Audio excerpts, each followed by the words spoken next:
नमस्कार, मैं Shiva Verma crime news से।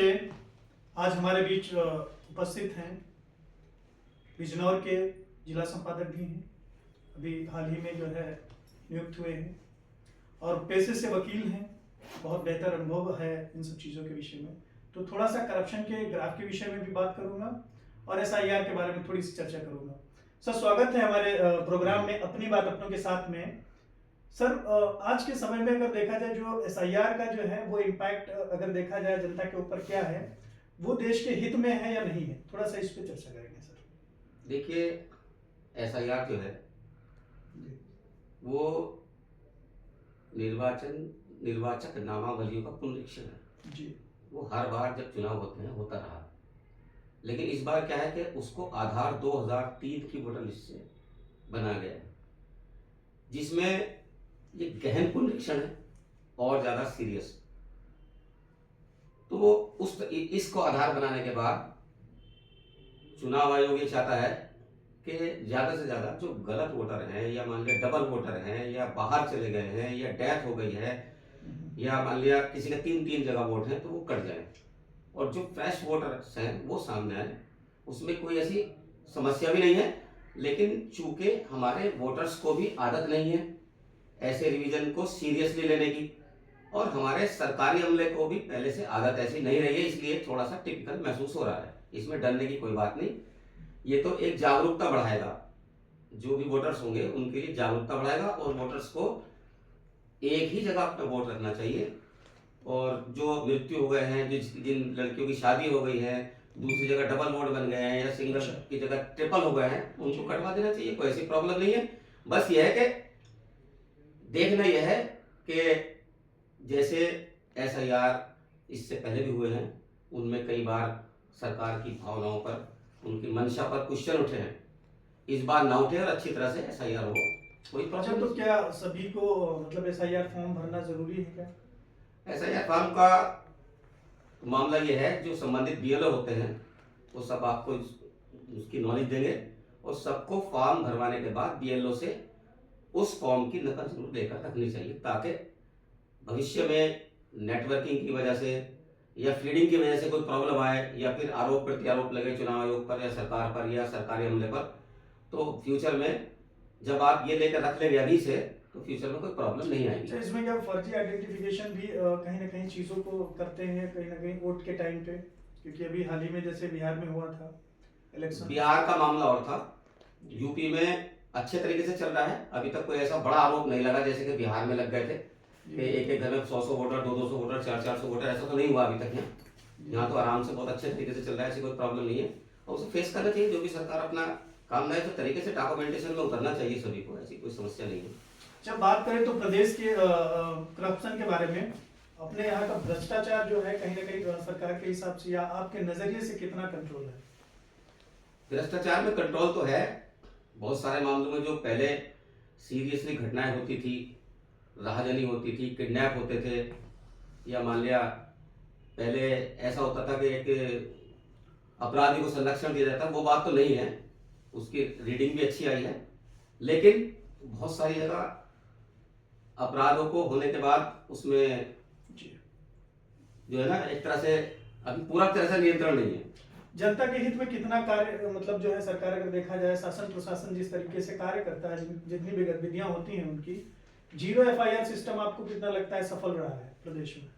असल में क्या है कि देखिए, एफआईआर कोई भी हो, हम बतौर एज एन एडवोकेट या लीगल कंसल्टेंट बता रहे हैं आपको, कंसल्टेंट के एफआईआर के बारे में मोस्टली लोगों को आमतौर से बुनियादी नॉलेज नहीं है। जीरो एफआईआर के बारे में भी नहीं बताया जाता, एफआईआर होनी कैसे ये नहीं बताया जाता। एक आम रूप से किसी का मोबाइल चोरी हो गया तो उसको भी गुमशुदा में तो लिखेंगे, चोरी में नहीं लिखते उसकी रिपोर्ट। तो ये एक बुनियादी तौर से पहले से ही पुलिस प्रशासन में एक अजीब सा मामला है कि पब्लिक एफआईआर के लिए रिक्वेस्ट कुछ करती है, कहा कुछ जाता है, बताया कुछ जाता है। इस संबंध में पब्लिक को जागरूक होना होगा।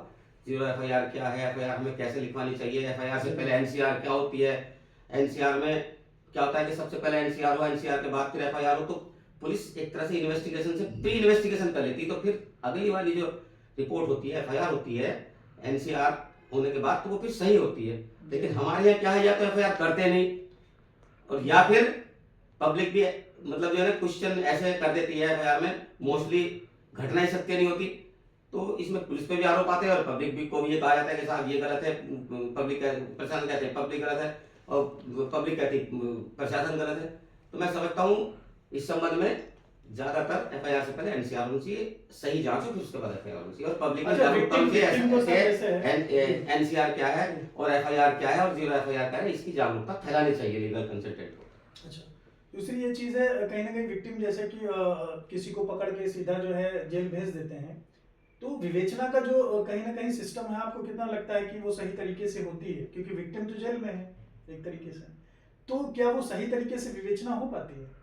विवेचना का तो ये मैटर है, 10 साल से कम की सजा वाले मामलों में तो थाने से थाने बेल दे दी जाती है, विवेचना उसमें भी होती है लेकिन वो बाद में चलती रहती है। अभी जैसे करंट और टाइम पे जो सीरियस या 10 साल से ज्यादा सजा वाले क्राइम होते हैं उसमें फिर जेल भी भेजा जाता है, लेकिन उसके बाद कहीं ना कहीं इन्वेस्टिगेशन अगर प्रभावित हो जाए, किसी भी तरह से प्रशासन में दखल हो जाए विधायिका का या मान लिया एक्स्ट्राऑर्डिनरी किसी पॉलिटिक्स का, तो फिर पुलिस भी उसमें परेशान होती है, पब्लिक को सही न्याय नहीं मिल पाता। जब तक जो है गलत नेताओं का दखल बंद नहीं होगा तब तक पुलिस भी सही काम नहीं कर पाएगी। बिल्कुल बिल्कुल, वो चीजें इसी तरीके से चलती रहेंगी। अच्छा, वर्तमान समय में कितना लगता है कि जो भी अभी तक सरकार की बहुत सारी योजनाएं आई हैं, युवाओं को कितना लाभ मिला है? योजनाएं तो बहुत सारी आई हैं लेकिन योजनाओं को इम्प्लीमेंट कराने में अभी भी जागरूकता की कमी है। अगर योजनाओं के बारे में जागरूक कर बुनियादी रूप से सभी तक पहुंचाया जाए तो युवा भी, वृद्ध भी और आम आदमी भी, बच्चे भी, महिलाएं भी सभी इसका लाभ उठा सकते हैं। अच्छा, दूसरी चीजें महिलाओं के लिए कितना बेहतर सरकार ने कार्य किया है?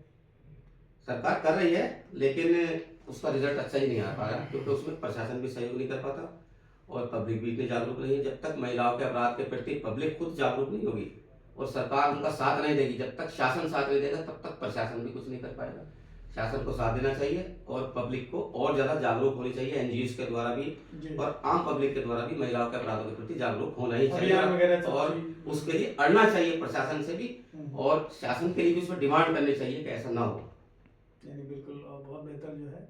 दूसरी चीज ये है कि युवाओं को स्कीम तो बहुत सारी आती, चीजें आती हैं, गवर्नमेंट के बहुत सारे फॉर्म्स वगैरह सब कुछ निकलते हैं, तो उनके पीछे पेपर लीक हो जाता है।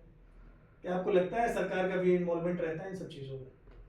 मैं समझता हूँ सरकार का इन्वॉल्वमेंट तो नहीं होगा क्योंकि सरकार तो खुद उस चीज को वैकेंसी को निकाल रही है, लेकिन आज के जमाने में डिजिटल युग में जहाँ पर बहुत तेजी से कार्य क्षमता बढ़ी है कार्य करने की, उसी क्षमता से जो साइबर क्राइम वाले लोग होते हैं और जो इस टाइप के माफिया टाइप लोग होते हैं वो इन चीजों में ज्यादा गड़बड़ करने में सक्षम हो गए हैं। वो वाली बात अभी भी है यहाँ पर हमारे यहाँ हमारे देश में कि कानून बनने से पहले तोड़ने के लोग सोच लेते हैं, इसलिए ये चीज ज्यादा गड़बड़ हो रही है। इस तरफ सरकार को ध्यान देना चाहिए और सख्ती से कार्रवाई करनी चाहिए। नकल का मामला हो या मान लिया पेपर लीक का मामला हो या किसी सरकारी जो जॉब वाले विज्ञापन होते हैं उनके उसमें गड़बड़ होने का मामला हो, सरकार को सख्ती जब कदम उठाएगी तभी चीजें रुकेगी। अच्छा, डिजिटल अरेस्टिंग कितना लगता है, कितना कंट्रोल है इस सरकार में?